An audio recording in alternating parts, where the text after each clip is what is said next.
নিজে বাঁচলে নাকি বাপের নাম, শুনছেন এ কথা ভাই? ইমানদার যদি বুঝেই কথা বলে তার ইমান চলে যাওয়ার সম্ভাবনা আছে। নিজে বাঁচলে বাপের নাম ইসলামের নামের সবচেয়ে বড় ভ্রান্ত একটি কথা এবং ইমানদারদের মধ্যে একটা আকীদা বিধ্বংসী কথা।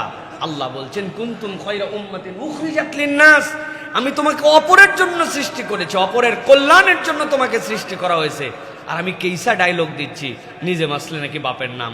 আল্লাহ রাব্বুল আলামিন বলছেন কু আনফুসাকুম ওয়া আহলিকুম নারা, নিজেও বাঁচো তোমার পরিবারকে বাঁচাও, আর আপনি বলতেছেন নিজে বাঁচলে বাপের নাম। কেমনে কি হলো? মুরু আওলাদাকুম, আল্লাহ বলতেছেন তুমি তোমার সন্তানকে আদেশ দাও।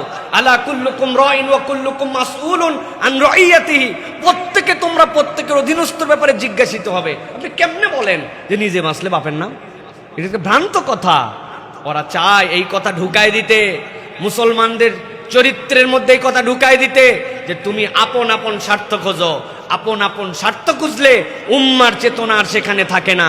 আর একবার যদি মুসলমানদেরকে উম্মার চেতনার থেকে বের করা যায় তাহলে কাফের মুশরিকরা আমাদের উপর বিজয়ী হতে পারে।